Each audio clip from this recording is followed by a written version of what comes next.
Hey everyone, welcome back to my channel. If this is your first time here, my name is Angel and today I'm sharing some super cute Easter DIY ideas.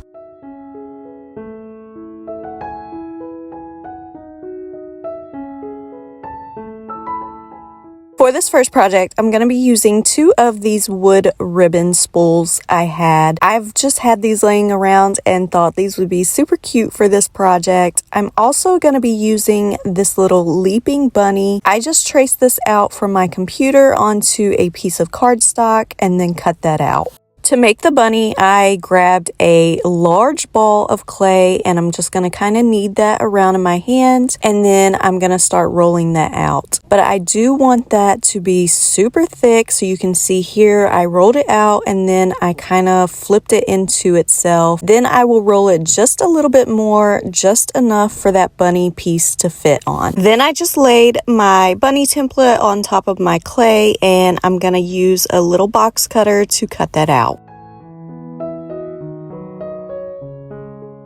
Once I had it all cut out, I am taking a little bit of water on my finger and going over all of those edges and anywhere that there were a little bit of imperfections in the clay. And this is just going to help smooth all of that out. And if you ever notice any cracks in your clay as it's drying, you can also use the same technique with adding a little bit of water to your finger and just smoothing out any cracks in the clay. Before I set my bunny aside to dry, I am going to take these skinny little dowels that I got from Dollar Tree and I'm going to go ahead and make my holes in the underside of my bunny. I want these to kind of go at an angle and I'm doing this really slowly so I don't crack my clay. Then once I have my holes made, I can set this aside to dry. And here I'm just working on those spools and the dowel rod that I'm going to be using. I'm just mixing up a little bit of my burnt umber paint with some water and I'm going to stain the spools and also that dowel piece. I let the bunny dry overnight and here I'm just going in with a fine grit sandpaper and I'm sanding over all of those edges, making sure everything is nice and smooth. And while I was doing this, I decided my bunny needed a little bit of detail on it. So I'm using this Tim Holtz stencil and some of my Dollar Tree spackling. And I'm just going to rub this spackling all over that stencil to give the bunny a little bit of nice detail. Then I'll just go back in with my spatula and remove anything that went over the edges. Then to put this all together, I'm cutting that dowel rod down. I'm just cutting off two pieces that are equal heights and I'm gonna drill down into the center of my spool so that I can just slip this dowel rod down into there. And I just used a little bit of my Gorilla Glue Gel Super Glue to attach the dowel rods up into the bunny and down into the spools.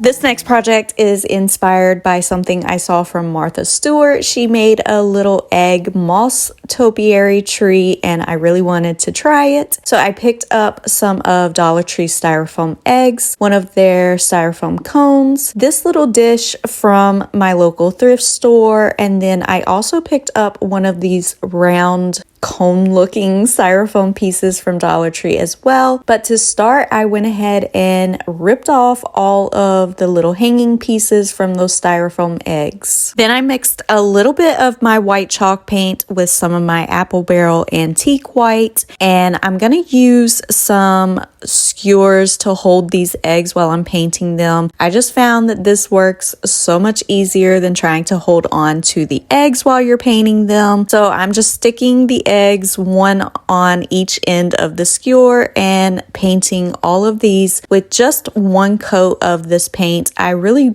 didn't care if some of that color was showing through. They were just a little bright for me. So while those eggs are drying, I'm gonna go ahead and prepare my cone. I'm just hot gluing the cone to that little round piece really quickly. And then I'm taking some of this Dollar Tree Spanish moss and green moss, and we're gonna cover this entire cone with that. Now for the first layer of moss, I'm using the green moss, and working with moss can be super messy, especially with hot glue. So the best way I found to do this was just add a whole bunch of hot glue and then take huge clumps in your hand of the moss and just stick it down to it and then shake off any excess so that you could see any places you needed to add more to. And this just seemed to work out best for me. Now, once I had the moss covered, then I was able to just go in and hot glue my eggs to the little tree. And once I have all of my eggs glued down, that's when I'm going to take that Spanish moss and I'm just going to cut a bunch of pieces and hot glue it all in between those eggs and covering up anything and making this look like the eggs and the moss are just part of the tree.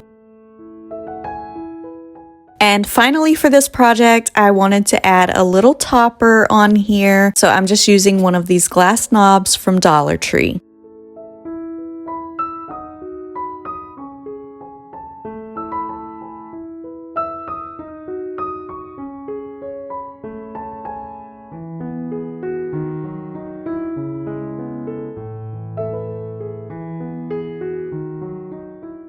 For this next project, we're going to be using some scrap drop cloth that I already had on hand, and we're going to be making a little tote bag. But I also had these cute little bunny stencils that I got from Amazon. So I'm going to be using this larger, taller one for this project. So I started by folding over my drop cloth and then cutting down those two pieces in the size that I wanted. And then I wanted the top part to be more clean and look like it was sewn. So I'm just folding over both of those top edges. And I'm just using some of my Gorilla Glue hot glue sticks for this part.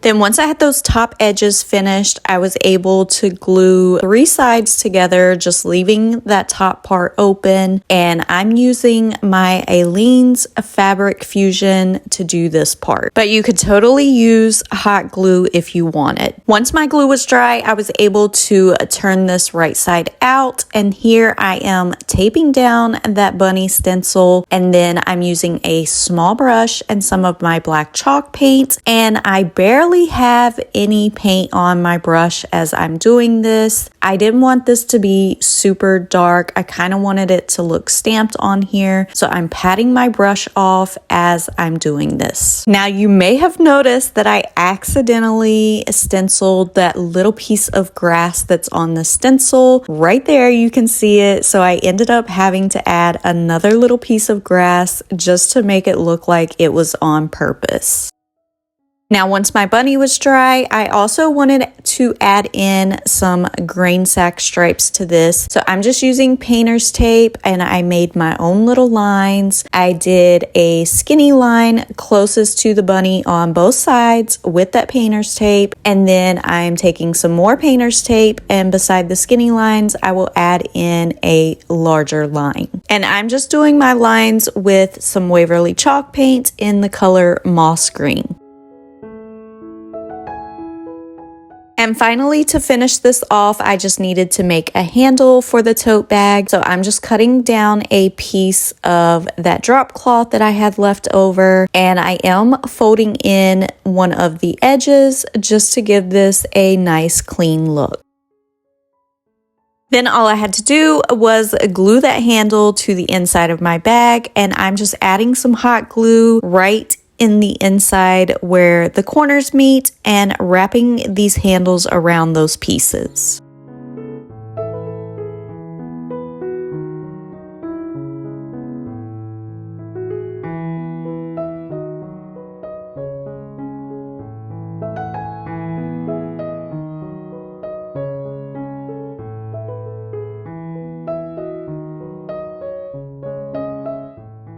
For this final project, we are going to be making a super easy leaping bunny painting. I've seen these vintage bunny paintings all over the internet and they're super expensive, so I figured I could make my own. Now, I grabbed a 16 by 20 canvas from Walmart. It was just a few dollars, and I mixed up a little bit of brown paint with white paint to make a creamy tan color. And you see here, I also have a jar of water, and that's because I'm doing a wet acrylic painting. This is just super easy, and I'm keeping my brush wet as I'm painting this whole canvas with that creamy tan color. If you notice your brush getting dry, just dip it back into that water. Now with this canvas still wet from the tan paint, I have some moss green, burnt umber, and a little bit of white paint here. And I'm using that same brush. I didn't rinse it out or anything. I'm just going in with some of that moss color and the water, and we're gonna make the grass part. And again, like I said, I am keeping my brush wet, and I'm doing about maybe a quarter of the way up the canvas with this grass. And once I get my green color down, I'm going to go back in with a little bit of burnt umber and again, water, blending it into that grass. Now, in the end, I do end up darkening my grass a little bit with less water and more paint, just because once I get the bunny on here, it looked a little uneven for the painting. You'll see the bunny's going to be a lot darker, so I do darken that grass up a little bit at the end. But right here, I'm just adding in a little bit more of that tan color. And I'm really just mixing and blending the paint colors until I'm happy with it. I even go back in and add some of that burnt umber, and again, this is all with a wet paintbrush so that it just blends really nice and evenly. Now I let that canvas dry completely, and right here I traced out a little vintage looking leaping bunny from my computer onto some parchment paper, and I really tried to make sure that I drew in the details on that as well so I wouldn't forget. And then these are carbon papers that I got from Amazon. I got a pack of, I think 200 of these for like $8, and you can reuse them a couple of times, but you just want to make sure that the shiny black part is facing down. And then these carbon papers also come with little tools that you can use right here. And all you have to do is just trace over whatever you want to transfer, and the carbon paper transfers it onto the canvas. Now I use this because I cannot draw at all, but if you can draw, you could totally just draw your own rabbit. You could see this is what it looks like when I was finished, and then I'm just able to go in and paint this. Now to paint the bunny, I'm using some smaller brushes, and these are damp, but they are not super wet. And then I am going in using those same paint colors. I only used 4 paint colors on this, and I'm painting my bunny with that burnt umber, and I'm just going in and painting most of this bunny with the burnt umber except for right around the face. Now at this point, I'm not worried about any of the details that I'm going to add to the bunny. You just want to get it filled in and make sure you cover those pencil marks from tracing the bunny. And for the front paws, I went in with a smaller brush to do more detail because those front legs were a little skinnier, and so I had to go in with that smaller brush. And I used that same small brush to do the eyes and the ears.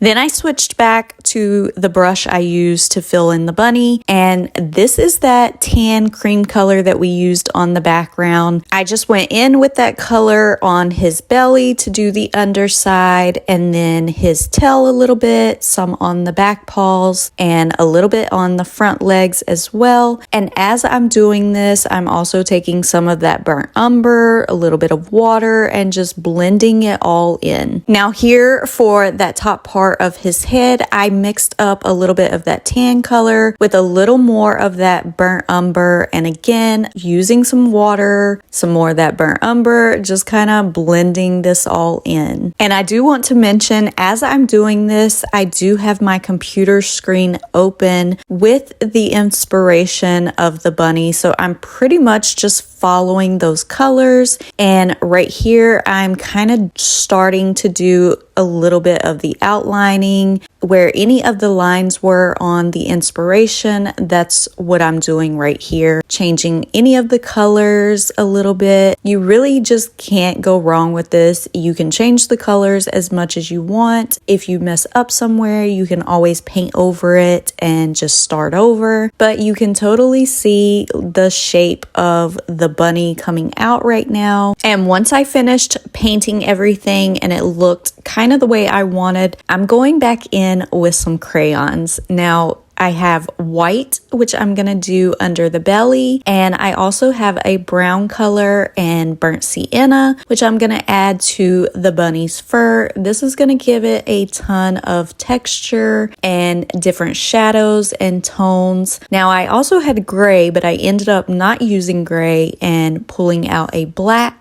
And the black I used to do the outline and any lines on the bunny. I also added some white under his chest and all across the bunny as well. And this just pulled out a bunch of different colors and tones and texture. And that's going to be it for today's video. I hope you all enjoyed these Easter DIY ideas. Thank you so much for watching. I'll see you next time.